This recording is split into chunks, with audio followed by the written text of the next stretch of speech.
to acknowledge the Indigenous peoples across Australia and New Zealand, and hope that the I guess the Black Lives Matter movement, the call for truth-telling in the Northern Territory last week, will help forge a path towards reconciliation.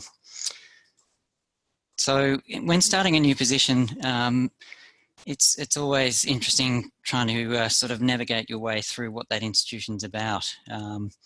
I actually worked at Swinburne in 1986 for a couple of years. It was when my career first started in libraries. So I'm very excited to be back here at Swinburne again, and I started on the 15th of April. And this is just a little bit of information about Swinburne. But Swinburne's changed a lot since I was there 36 years ago, and Swinburne is now a dual sector higher education and vocational education institution, which it wasn't back then. And part of the challenge, I guess, with starting a job remotely is navigating all that information about the institution and where you sit, and about the division and what that means for a particular role. So for me, the library services division is part of a broader division within Swinburne, which is the Student Administration and Library Services division, which has about 200 staff. And so the library services part of that, as you can see, has about 41 staff across 3 campuses. And I've got some figures there on numbers of size of our collections and kind of how we operate in the areas of responsibility. But the interesting one, I think, with starting a new position is also around culture, and around how do you actually get a sense of the culture in a place when you're not actually there. So it is quite a challenge in a remote environment to kind of get the sense of the landscape. Where does library services sit within the Student Administration and Library Services division was a challenge for me in starting my position. So this is the timeline that I had in sort of coming up to speed with Swinburne. So on the 24th of March, before I got to Swinburne, all of our libraries closed and everyone worked from home. And then I started on the 15th of April, just after Easter, and everyone was still working from home. And then we've had that period of opening up again. So 1st of June, we opened up our late labs, which are in our attached to our libraries, just our computer study space on the 1st of June. And then we opened up fully our libraries on the 22nd of June, opened up all of the spaces. That was 2 libraries. We had a 3rd library we couldn't open because of other works that were going on there. And for me, being able to understand that landscape around what we're doing in those libraries and in those buildings, and where rooms are, and what we should be, allowing students to do, and what should be opening up and not, and what are our services, was quite a challenge when I hadn't actually been there. I've been on campus twice. I think on the at the end of May, I went to campus for one day, and that was when we were setting up for our late labs opening. So that was useful for me to kind of see the campus at that time. But really, it's that's one of the challenges is then sort of getting a sense of what we should be doing when you're actually working remotely. And now from the 9th of July, we've gone back to just having our late lab at our Hawthorn campus library open. And so in terms of induction, for me, there were familiar things and there were quite different things. So the divisional information, I guess my induction at Swinburne worked in the sense that I was sent a lot of information by staff at Swinburne about the organisation. It was kind of, here's all the stuff, go away and read it and understand it. That was kind of the start of the introduction for me for Swinburne. So lots of information on sort of previous reports, change documentation. Swinburne had gone through a big change a couple of years ago. So working through understanding what that meant culturally for the library services area and the Student Administration and Library Services division. I was given access to the whole of the sort of shared drive. Here's all the stuff, go away and read it. Trying to get a sense of performance indicators, what was our strategy, where were we going, was kind of an interesting time. But there were lots of acronyms and different systems and those kind of things to get used to. So Swinburne uses acronyms like YPD and SPO and C1 and ELMO, and P and C and Cherwell, all these kind of names that didn't mean a thing to me at the time. So getting my head around what they are and what they mean, you know, takes time. The good thing about the induction is that most of the training is online. So there's a list of 11 sort of modules that you can go through in the online training to get up to speed with what you need to know at Swinburne. I've done about 9 of those. There are a couple that are face-to-face that I haven't done because they're not available. But I guess the challenges for me, the main challenges were, I thought that, well, connecting with everyone takes longer when you're online. You can't just walk into a room or walk around an area and talk to people and connect with them and understand who they are. You've got to do that virtually, and that takes time. You need a kind of reason to be there. You need an introduction. You need to be able to understand what people are doing and you know, what they're working on. When you walk into a room, you can see if they're busy or not. If you're online, you haven't got a clue. So you're using other cues and other introductions to kind of get to know people and understand them. So you know, that's challenging in terms of needing that time to understand, to have those introductions and make that work.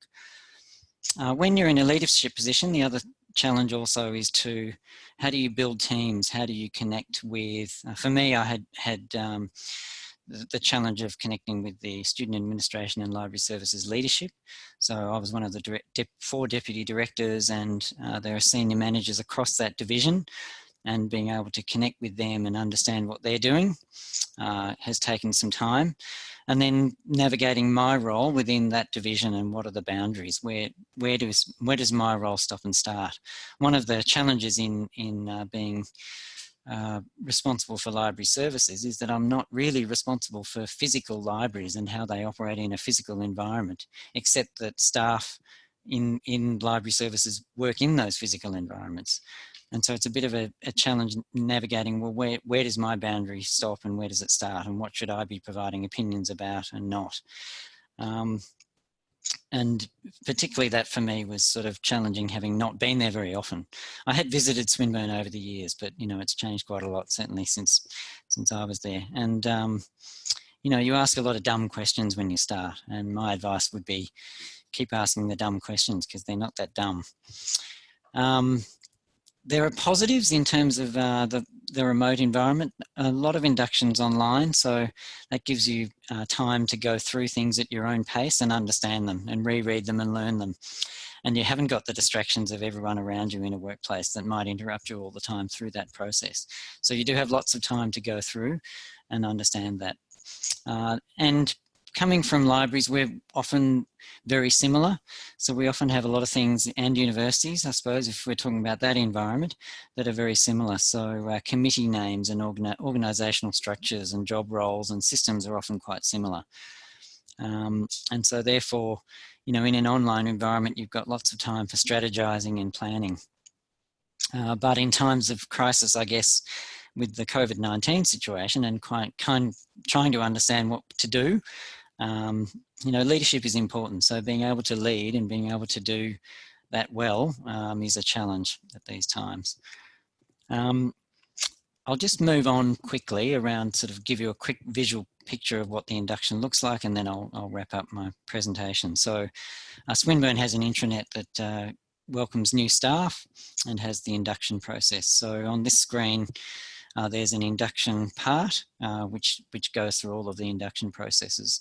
And so it's quite comprehensive. So I was very pleased that Swinburne is well organised and has good systems to be able to support induction processes.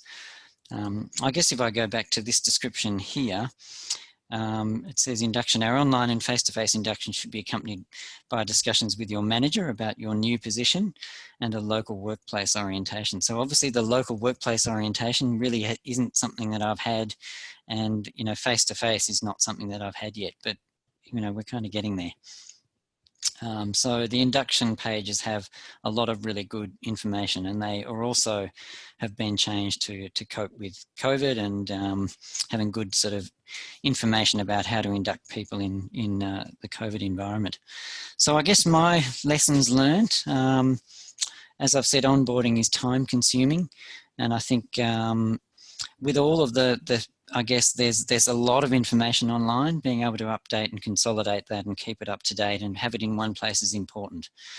I think less is more, and mixing it up with informal and formal structures I think are really important. And just to kind of wrap up, I think some recommendations would be, yes, I'm going to wrap up. Having a structured induction program is good, but with an online buddy, I think would be a good idea as well when you're kind of feeling isolated in a remote environment. And fostering social connections as well as incidental connections are really important. And when sort of planning an induction and bringing people in, I think connecting up the bigger picture and not just sending people to every meeting is a really important thing. So thank you.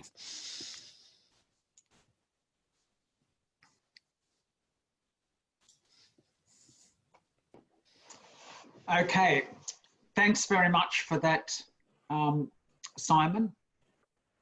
Now, I think our plan is, Sarah, that we'll continue with this thematic part of the session and follow up with Beck's account, and then we'll try and see how the breakout group's going after that. I think that sounds great. Great. So I'll just introduce Beck Muir now, and if there are any questions for Simon, we can sort of have a look at questions after both Simon and Beck's sessions. So Beck is currently Manager Libraries West at Victoria University. Beck came to VU from Deakin and started at Victoria University, I think around February. At Deakin, she worked as the Warrnambool campus and liaison librarian. She certainly had considerable experience as a librarian, as she's also worked at the University of Tasmania and in the Geelong Regional Library Corporation. Now, as if working under COVID conditions is not enough, Beck is also currently undertaking research for her PhD. So over to you, Beck, and we're interested to see how your onboarding experiences went. Hello, everyone. So my presentation today is a little bit more of a narrative, as I'm focusing more on the soft skills. So as Adrian says, I started at VU in April, and on April 20th, and it has been go, go, go, COVID. It is an experience, as I'm sure everyone can understand. So with my session today, I'm looking at transition and soft skills. So of course, when we talk about transition, we talk about onboarding, we speak about this as onboarding the new staff member, but that's only half of the story. It's also about onboarding for the staff that we're joining. So the transition to understanding culture and the dynamics within the organisation is an inherent part of onboarding. It's a relationship dependent time, and online it can become, well, frankly, it can become a squinted, half-seen visage with blobs which may or may not, depending on your internet connection and the goodwill of the NBN on the day, resemble faces if you turn your head sideways and squint. So when I started my new role, I found myself saying to others that I couldn't wait to meet them, to resolve these half-glimpsed people into flesh and blood. Initially, the screen was seen as obscuring us, even as it rendered us into uncomfortable detail. I was newly hired, yet in this first period of my introduction, I was also invited into the living room or kitchen of my colleagues, and in turn, I invited them into my own. Even my attire. We don't generally think of this, but who here can't pick a new inductee based on their clothes alone? They're the ones dressed slightly more formally, still learning the cues of the new environment. Online, these cues that we rely on to operate with harmony with our peers become witnessed instead through comment and through the small screens that we gaze at. Looking like we belong helps us to belong, and I found myself looking at videos and photos online to learn who these people were at this new workplace in this environment so that I could become one of them. I originally started working in my kitchen. The window behind me brought in a halo of white light, blinding everyone not with my brilliance, but with a gleam of unshed tears from staring into undiluted sunlight. A photo of Greece as a virtual background stopped the glare and invited comment. Where was the photo taken? Within a week, a colleague commented to me that he loved Athens. He'll be there if it wasn't for COVID. Did I like to travel? The virtual background had become a way to show who I was and what I enjoyed, a visual cue that translated across the realm of the screen and became a conspicuous identifier that I could control. I could gesture behind my shoulder and talk about the conference that I went to in Greece, or I could talk about swimming in the Bay of Patra and sitting sun-drunk and beaming on the rocks. The personal mingled with the professional in a controllable amount that I could manage.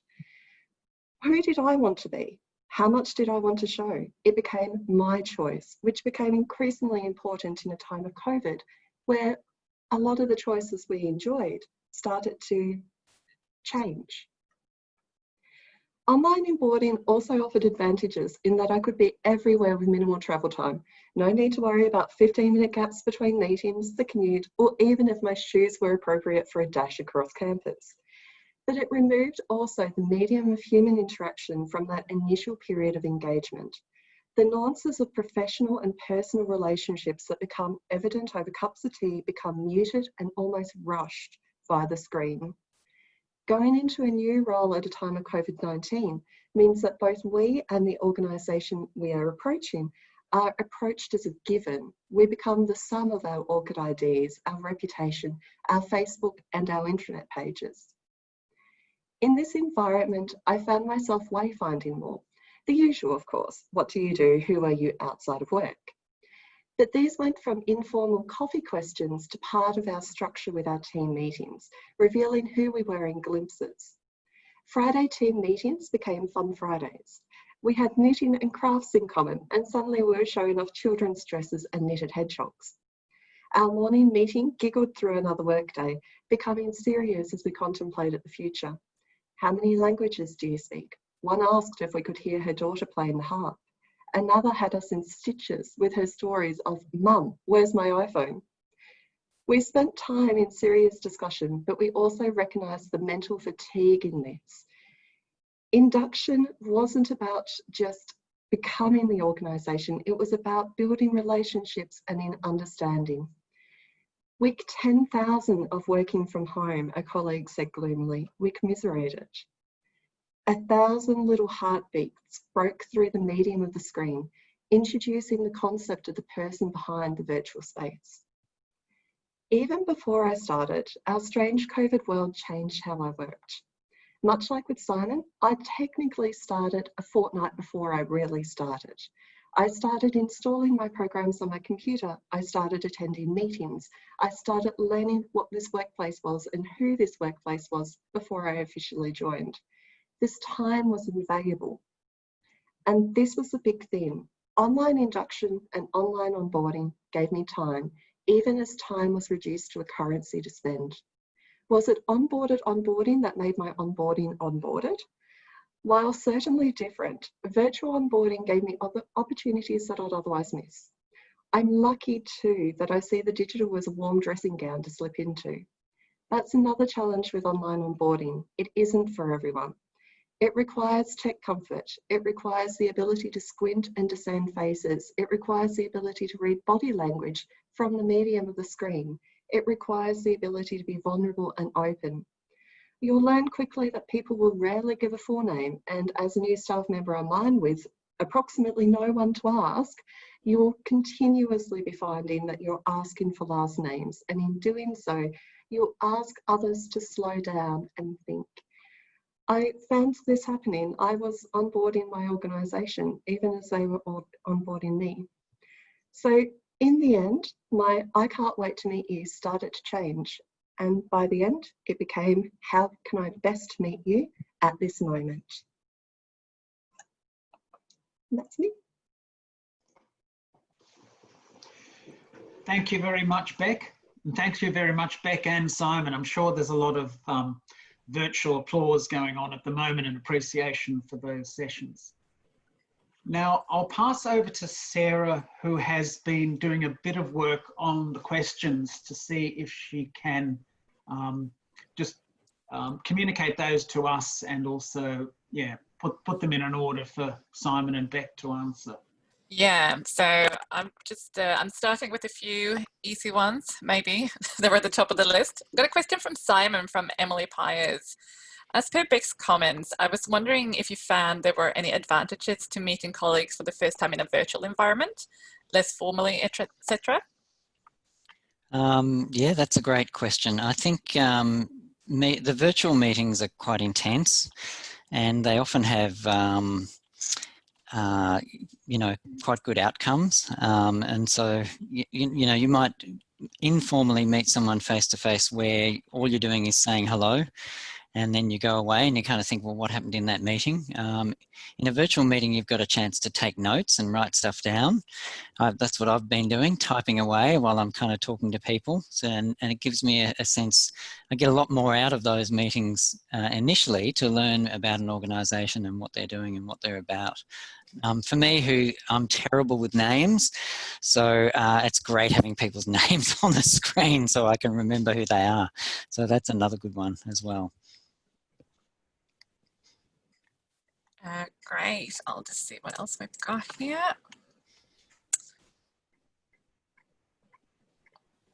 And I can see you've also answered a couple of questions there in the chat. All right, we don't have that many questions, but we've got a lot of comments. For example, Frank Pontus says, starting a new role in a COVID crisis and trying to understand the culture of an organization is a difficult task.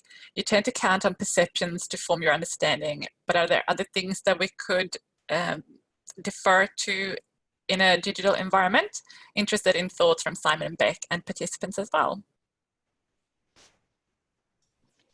From my point of view, I had to use all those other clues around, or clues around organisational documentation. And, you know, I mean, that'll give you some kind of picture of what the culture of an aspect of a place is, but it doesn't replace that discussion with different people. So I think being able to talk, you know, with different people across the organisation is really important. And someone at my level, sometimes that's easy and sometimes it's not. Some of the time I'd you know, jump in on people's meetings and talk to them and no one would say anything. And I'm thinking, well, you know, what's going on here? I'm not quite sure what the culture is. Is it an online culture? Is it something to do with me?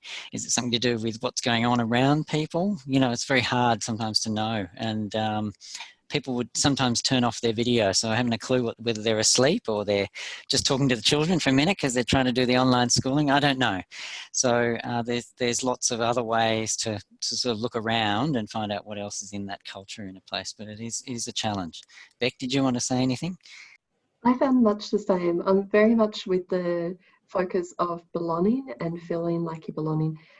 Developing the culture is something that takes place over time, and it's hard through the medium of the screen to kind of break down those boundaries sometimes, and you find yourself asking more questions. For me, I found myself looking for a lot of images, videos of the organisation. I wanted to get a feel for both what people looked like, the body language that they used when they were talking or they were presenting, as well as how just the general feel of the place was. So sometimes I think with the screen and developing culture, we've also got to look at the body language, we've got to look at the way that we present, the way that we look like we blend in, and that can help a lot. Yeah, great. We get a question from Marion Slauson. Firstly, thanks to both of you. How have you found your sense of belonging evolve, given you can't connect to the place? Yeah, it's an interesting one, isn't it? Yeah. It's I think coming into an organisation, I've found Swinburne very welcoming, and people always wanting to engage and understand what's going on. So there is that kind of welcoming feel in an institution. But and then I guess for me, I think the visual cues of people's faces and talking to them face to face. I think on a screen, I find I've got a really big screen at home, and so I'm kind of feel like really engaging. I'm really close to people. I'm about, you know, a foot away from you with this big screen. But that's good. I get the visual cues of what's happening, you know, people nodding their heads and, you know, those kind of things. That's really important to me. And I've also found in the online environment, I've tried to put my little face on all the sort of Microsoft Office, you know, things and Zoom and whatever. So people know, and on email, so people know who I am. So that when I send an email, a random email to someone who thinks, who the hell's this person? They'll see a face and they'll think, oh, okay. And then I have found when I've actually gone on campus, you know, once or twice, someone said, oh, you're Simon. So they kind of know what my face is. You know, that's important to me, that you make that visual, that personal kind of connection. Definitely. Do you want to comment anything on that, Beck? No, very much the same. Just trying to, for lack of better words, to keep my face out there. Yeah, no, that's great.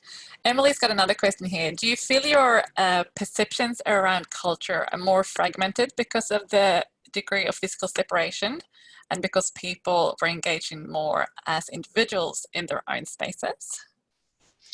Yeah, look, I think that's a fair comment, and I think it just takes time to understand, you know, how you bring that culture all together, because there's different subcultures with different teams, and for me also that library services department is what we're called within the student administration and library services division, and then within, you know, the student's portfolio, and then within the university there's different cultures. So it does take time to put all that and piece it all together and understand what's going on. So yeah, I think yeah, you can't get a sense of that from day one. It takes time to build, you know, to understand it and then reflect on it and perhaps build it as a leader and kind of bring together a different culture and aspect that, you know, you think is important to an organisation. Do both of you think that organisational culture will change due to this? We might spend more time working remotely. Do you think that will impact workplace culture?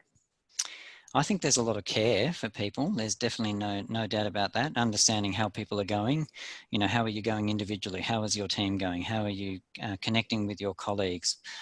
Doing that sort of fun Friday, that kind of stuff. There's a lot of that going on. I think it would be good if that kind of thing continued, because that's what we need to understand to see how, you know, our staff are working and how they're not just are they ticking the boxes and just, you know, achieving the goals. We're really trying to understand them as people, which I think is pretty important. So, but will the work from home thing continue? I would certainly think our attitude to that has changed, you know, enormously. In the past, we had to talk to our OHS people and fill in a whole lot of forms. And I remember talking to people saying, look, if you work from home, you'll be very isolated.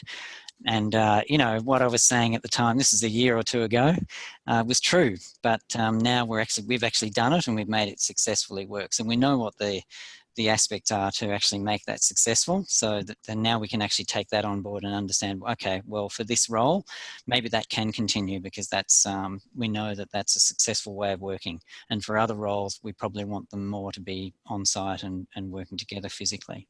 Yeah. Do you want to say anything about that, Beck, before we move on to the breakout rooms? I fully agree. I think it's inevitable that our culture will change as part of this, and I think that extends up to the capacity to support work from home. I think also when we're talking about culture, it's also important that we look at the culture not only that we're entering into and that we're reforming, but the culture that people are embracing in their hearts and in wanting to work towards as well. Particularly when I first started, of course, I came into a pre-existing culture. I had my own ideas about what that culture would look like. It's knowing and I think embracing the idea that it's a process of change for both sides and that both sides need to be aware and wanting to be part of that process.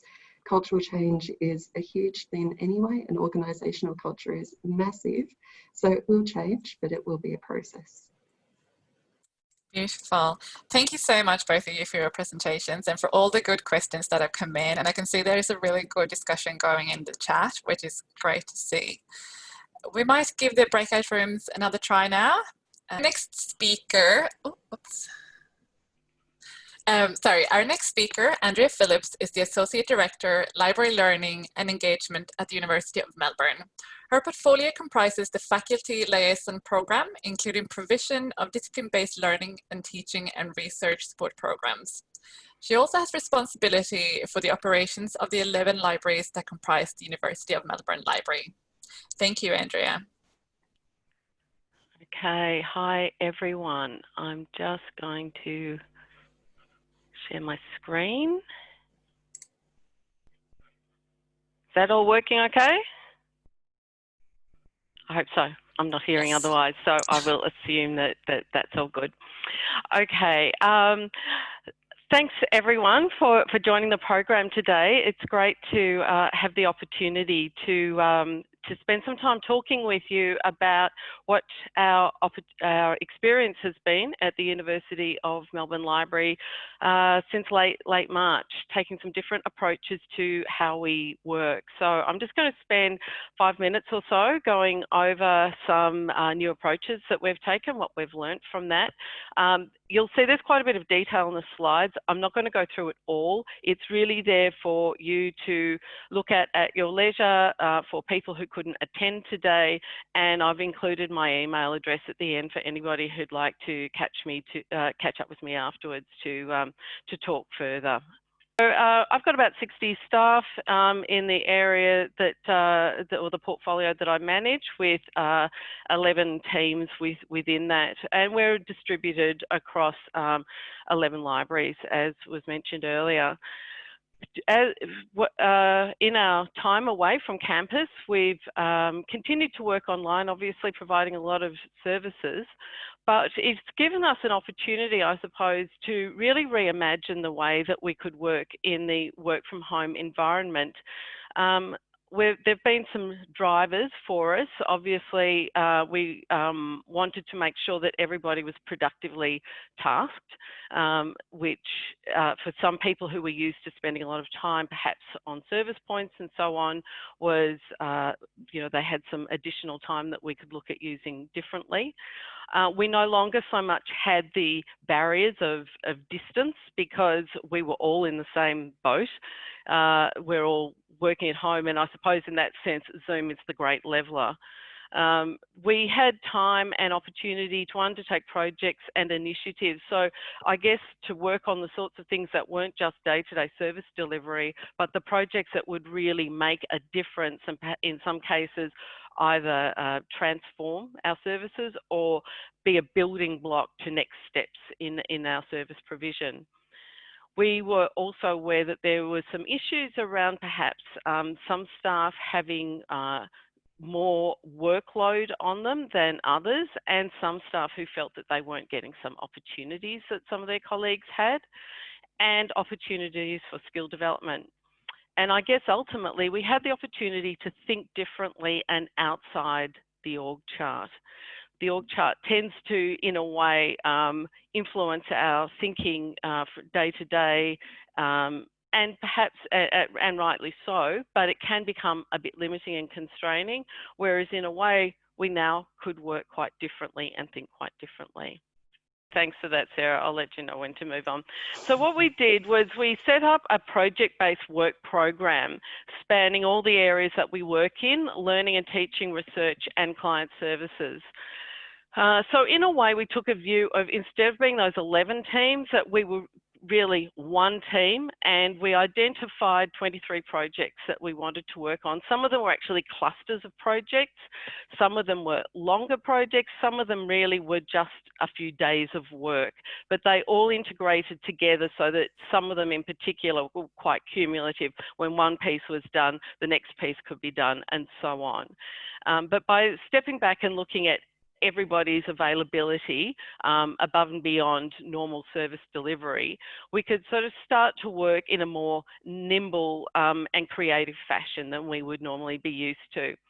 So this approach required a centralised approach to resourcing and managing those projects. We had standardised project proposal forms and so on. Most of them were projects that had either we'd been wanting to do for some time or aligned with our strategic or operational priorities for the year.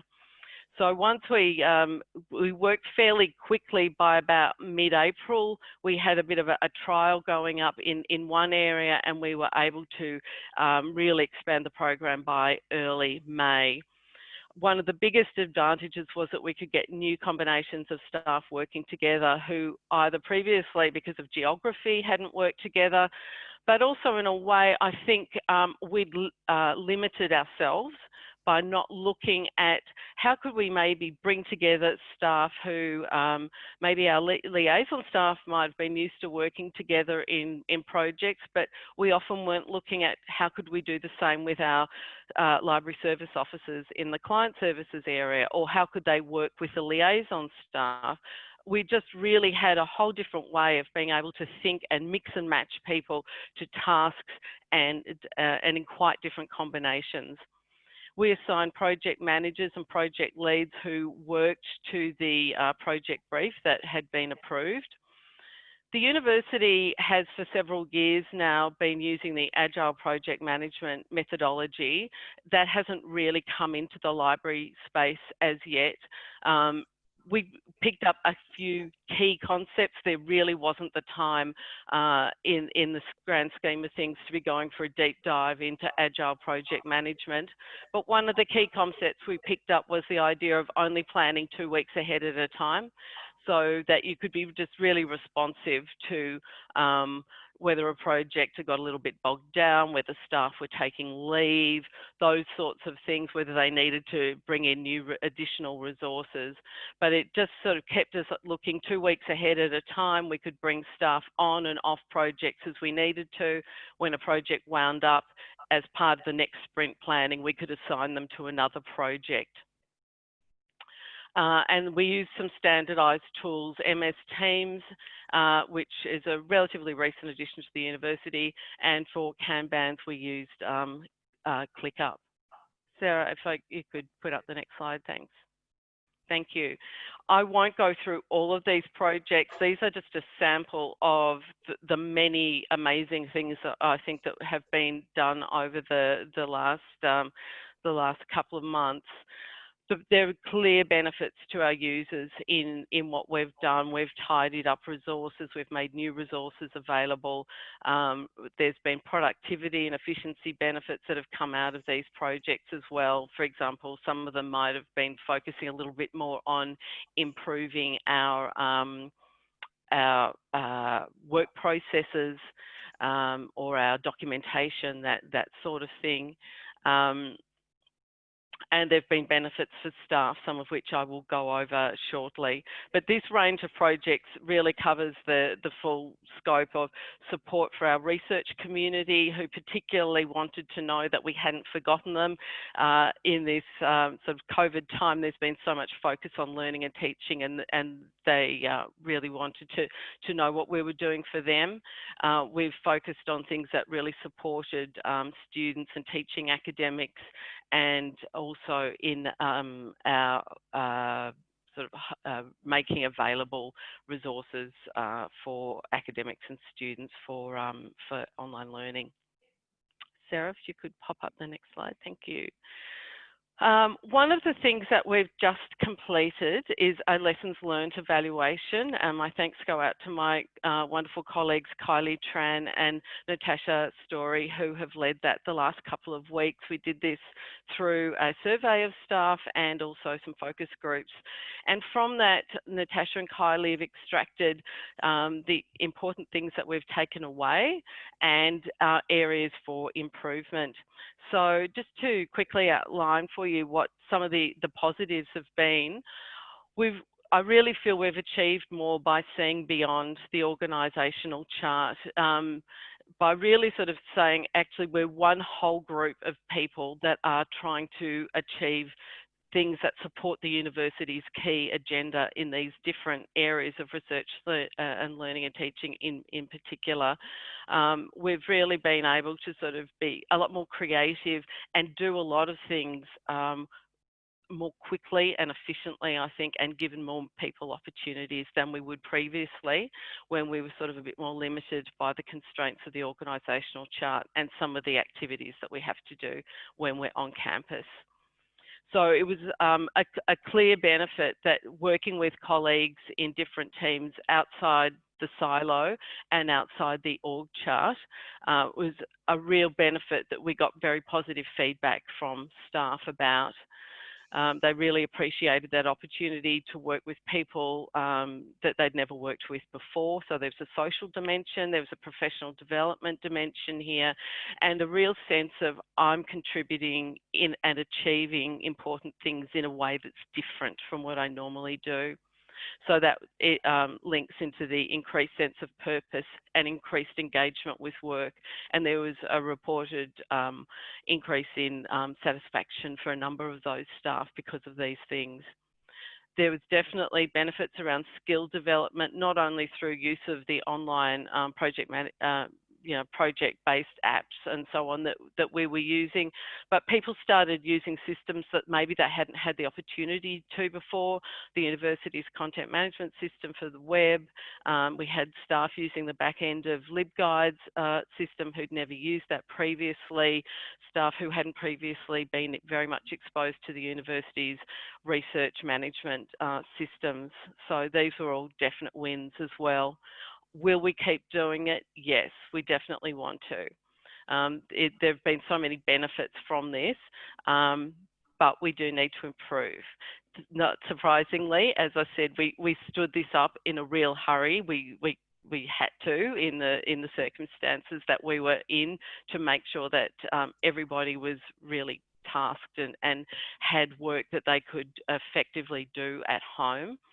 So a lot of it was done a bit on the fly, and we got some really constructive feedback from staff around how we could enhance our project management, how we could better brief staff ahead of time, support project managers and team leaders, and also enhance the program coordination. Doing this across 60 people and multiple projects is a pretty big undertaking, and we've already got some ideas about how we could resource this in a way that the 2-week sprint cycle is easier for us to resource and manage.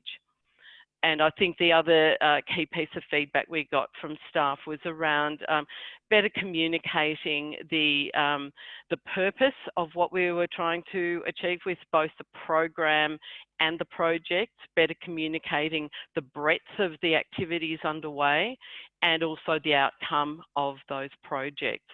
So in a sense, this has been a rapidly put together pilot with some terrific feedback and some great achievements, and we've really learned a lot that we can now capitalise on to just improve it next time round. That's it from me. Thank you. Thank you, Andrea.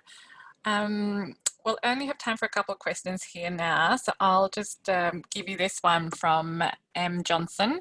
Were you able to bring any project, IT or content design experts into this, or expertise from within the university when you were doing this? For the projects that we did, I'm just doing a mental scan, most of the expertise we already had.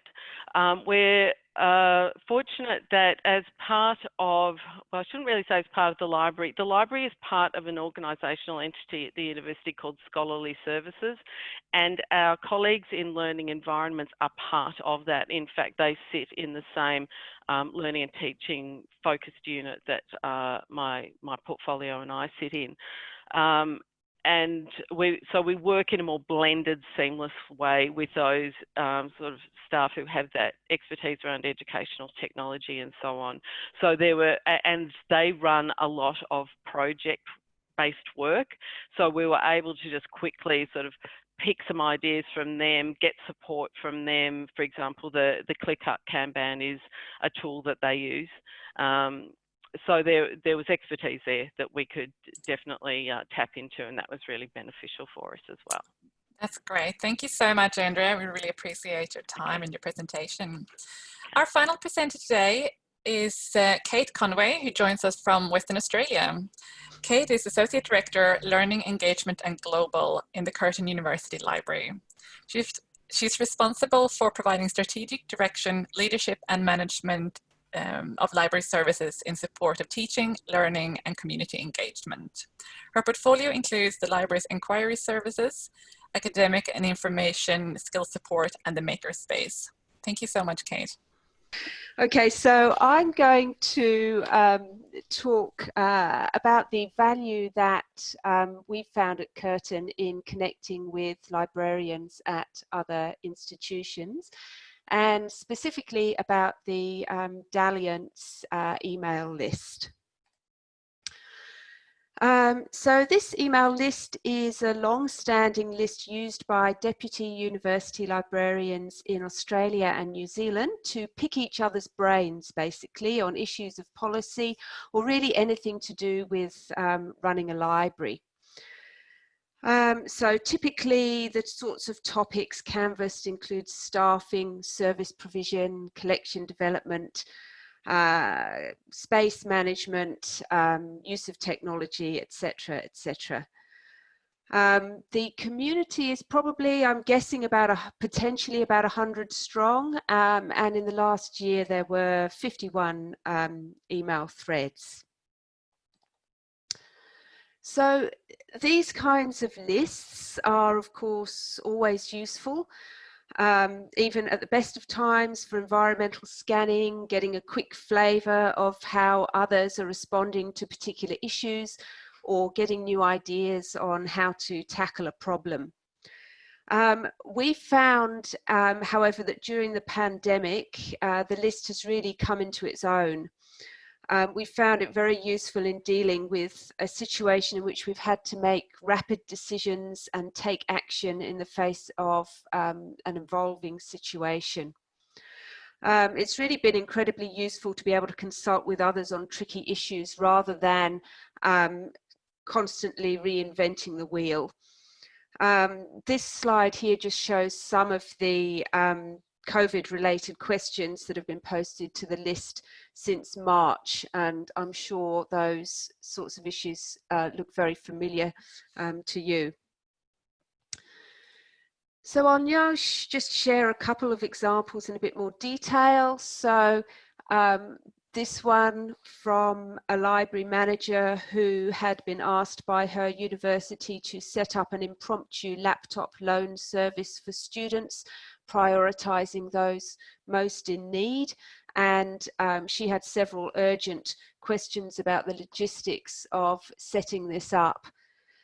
I'm pleased to be able to report that over the next few days there were 18 responses from libraries who had tackled exactly the same issue, and she was able to get the responses that she needed to her questions. So this is sort of typical of the sorts of things that people were asking for help with in the early days of the pandemic. Of course, as soon as we had closed our library buildings, we began the process of reopening them. Some people have had to go on and close them again. So it's been a bit of a roller coaster. In the West, we have reopened for now, but with the ever-changing restrictions from one week to the next, this process has been almost as fraught as closing in the first place.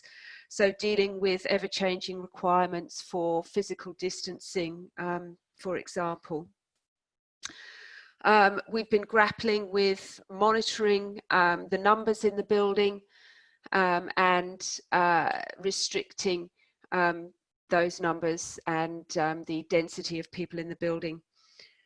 And this was a question asked by one of my colleagues about how to ensure that we were compliant with physical distancing requirements. This question also prompted a lot of responses, and we were able to get a lot of ideas about various technological and manual solutions to counting people and managing the numbers in the building. Another example, universities have generally moved their exams online, which has created various issues for libraries, including being expected to be a space for students to take their exams. One thing we hadn't anticipated was that the use of ebooks as set texts for open book online exams could be an issue, but luckily somebody raised this on the list, highlighting the license restrictions which could limit student access to texts. This actually allowed us then to get in touch with our exams office and our unit coordinators and alert them to the issue and advise on steps that they could take to mitigate this risk. So this was very useful in alerting us to this potential issue. Finally, when we opened up our library again, but with just minimal staffing, we put in place an online help point using Microsoft Teams. This is a photo of it. And this again was something that we copied from other libraries that we heard about via the Dalliance email list. So just in conclusion, we found that being part of the Dalliance library community has been really helpful, both in practical terms, but also in terms of feeling supported and keeping up our morale during this very difficult period. So it's really been an invaluable help. And that is all I wanted to say, so thank you very much. Thank you so much, Kate, for joining us. I do have time for a couple of questions if anyone has them. We've got a lot of people commenting here from Victoria that it's nice to see people outside your window and a bit of sunshine. We're lacking both at the moment. Yes, yes. Yeah, we do have a bit of sun.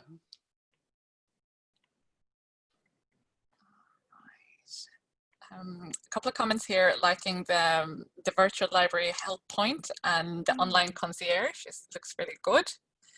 Yeah. If there are no more questions, I might just say thanks again to Kate and hand over to Marion to wrap us up.